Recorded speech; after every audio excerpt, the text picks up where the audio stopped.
Since 1942, Baseball Digest has been exciting baseball fans of all ages for generations. And now Baseball Digest TV brings a whole new experience for a whole new generation of baseball fans. Each episode will have baseball players of every age, from every walk of life, different people around the game, writers, bloggers, all to bring you the best experience of baseball for the fans. Welcome to the Baseball Digest Show.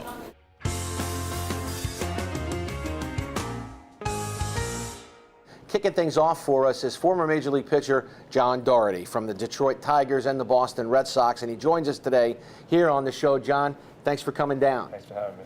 I think that when you look at Major League players and you look at where they come from, a lot of guys play in the South, a lot of guys play in California all year round, but you're a guy who played here in New York. You were born in New York. You went to Concordia College. How does a guy who went to Concordia College get drafted by the Detroit Tigers? Very lucky, to be very honest with you. I always tell everybody, nobody played as little baseball as I did and got as far as I did. I always played the game of baseball because it was fun to me.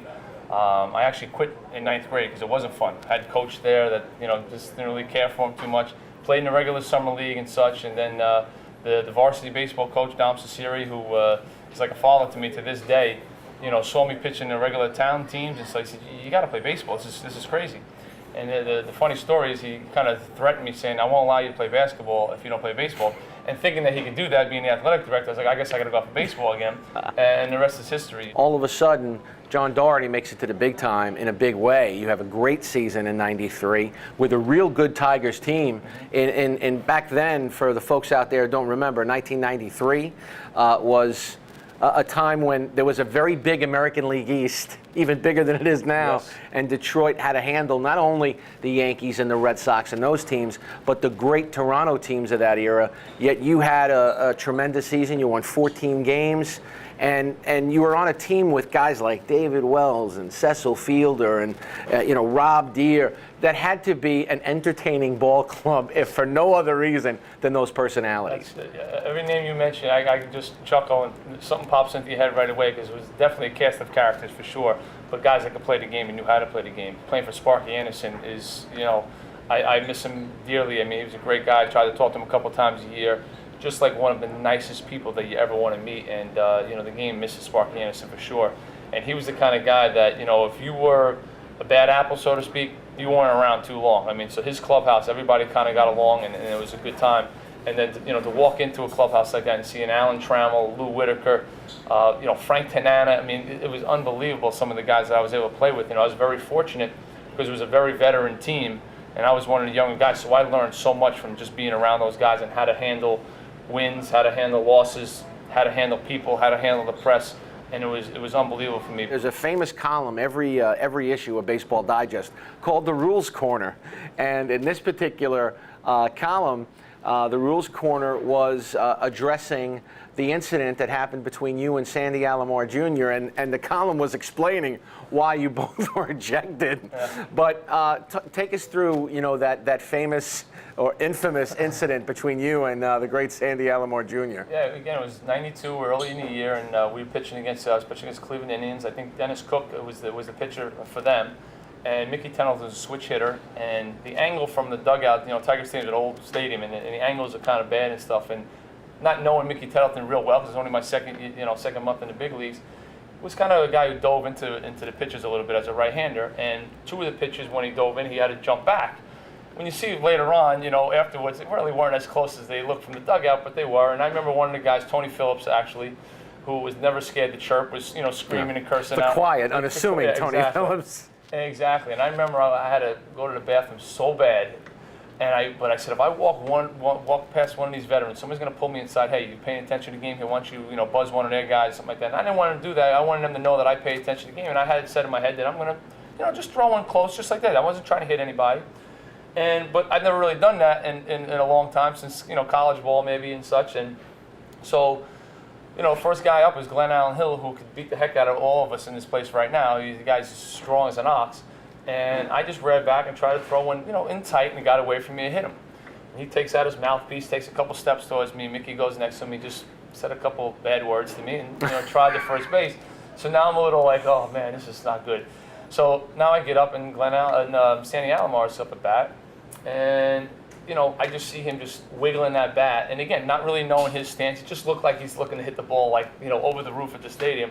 And I just said, I'm going to throw this as hard as I can. And I got out a little early, came out, ball ran in, and literally took off the hair off his nose. I mean, it came so fast that he went on his back.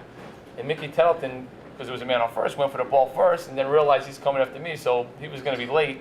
And I was just like, I don't know what to do now. This has never happened to me in my entire career. You think back of all the different things that, I said in minor leagues, they said, if you ever leave the mound, you're automatically guilty, you're automatically ejected. So I didn't want to leave the mound because I felt I didn't do anything wrong. And he came up with a flying drop kick, and I landed on my back, and I'm facing the dugout. I just see 40 gray uniforms running at me. And all I wanted to do was cover my face because I didn't want to get spike marked in the face or anything like that. And the funny thing is, the first guy that got to me was Glenn Allen Hill, who I didn't know at the time because, again, I was covering up pretty good. He kept saying, I got you, you're all right, you're all right. And I'm like thinking, I know Rob Deere's in right field. I said, but no way he got here this fast. And Glenn Allen Hill literally could have beat the heck out of me, but he knew what was going on. And then 2 months later, when we were back in Cleveland, I ran into him and I said, hey, thanks for not beating the heck out of me. And he says, I knew everything was, I knew what was going on. He goes, no big deal. He was like, he was cool after I just grilled him, So that was pretty cool. Well, John, thanks so much for joining us today on Baseball Digest. No Great problem. to have you. Thanks for having me. Best of luck. And good luck down the road, and we'd love to have you come back on.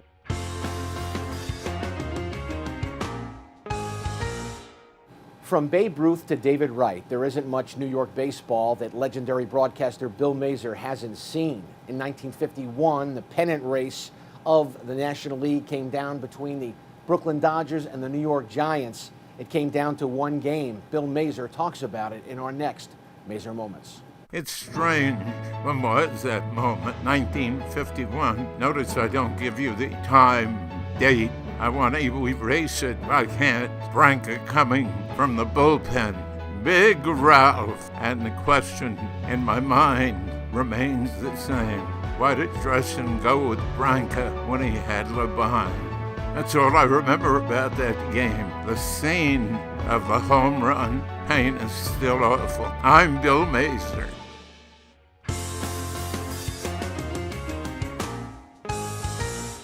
Players' Choice licensed products help fans connect with their favorite players. Taking that idea a step further, the Major League Baseball Players Association created the Players' Choice Signature Series, a new and innovative line of apparel designed by players exclusively for their fans. Working closely with designers from Majestic Athletic and Banner 47 Headwear, players on the Phillies, Yankees, Mets, and Twins attended design sessions to add their input and a refreshing new look to t-shirts, jerseys, and caps. Let's do the hat in the Yankee navy blue, the Yankee blue. Yep. Okay. And then we want the skyline in white. These designs reflect the personal interest, taste, and heritage of the players, but more importantly, they offered a new way for fans to connect with their favorite players. And the results were very impressive. But before we show you the finished products, let's review the process. It all began in late February when design teams from each of the licensees met with the participating players at their spring training facilities. During each session, the players shared their ideas with the designers, giving them enough material to begin sketching original and unique concepts right on the spot. After a couple of tweaks here and there, and with the players still on site, the designers were able to bring the players' ideas to life. The designers then went back to their studios to further develop and enhance these innovative concepts. Over the next 2 months, designs were exchanged through email until the players were satisfied that the finished products truly captured the essence of their ideas. From there, it was off to the production line, and a few short weeks later, the unveilings. While no one could confuse a major leaguer with a fashion designer, it might be safe to say that fashion designers probably can't play baseball as well as major leaguers design fashion. The players showed off their unique and innovative styles by modeling their designs in front of their hometown media during mini fashion shows. During each unveiling, the players provided some background on the motivation and inspiration behind their designs. This helped underscore the level of individual thought and creativity that went into the design of each item. Kind of think of myself as throwback, so I wanted to go with kind of the old top hat look, the old vintage uniform look with a used to wear back in the 70s and 80s, and then kind of bring the top hat, you know, around to the backside. I wanted to incorporate not only my family, my heritage, my Cuban heritage, but also my family, the ones that are with me in the daily grind every day. You know, my wife and my kids put their initials on there. I think the cool thing is that we're all different, you know, and everyone's hats are different, everyone's jerseys are different, everyone's t-shirts are different. This is very cool and very hip. Yes. Love that. Immediately following the unveilings, the products were available for sale in stadium shops and on MLB.com, while sporting goods chains, Modell's, and the Sports Authority were the exclusive retail partners for the Signature Series program. The designs proved to be immediate hits as fans scooped up the new products the first night they were available. Who better to determine how to connect with the fans than the players themselves? The Player's Choice Signature Series, a line of apparel designed by players exclusively for their fans. I'm creative. I don't know what to tell you. Want to make my own shoes.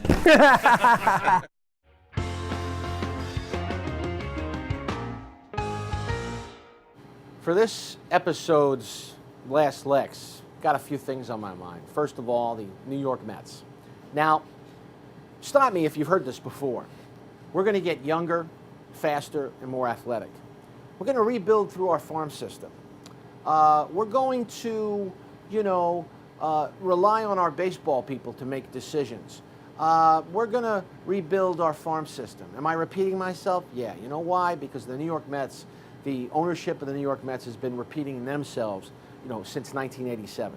The problem with the Mets, and the problem why none of the Met fans believe that, this particular front office group is going to do anything different than the Omar Minayas, the Steve Phillips, the Jim Duquettes, the Jim McIlvains, the Al Harrisons, and all these different GMs that have been, in that post since 1987, since the last time the New York Mets won a World Series in 1986, is because we've heard it all before. We've heard all of these promises before. Now revenues are down. They're saying they're not going to spend any money until revenues go up. This is New York City. You've got to spend money to make money. Your attendance has gone down 35% since the new ballpark Citi Field opened up in 2009. If you're going to get your fan base back, if you're ever going to build a winning team in New York City, again, here for the New York Mets, you've got to spend some money. So either find some or sell the team.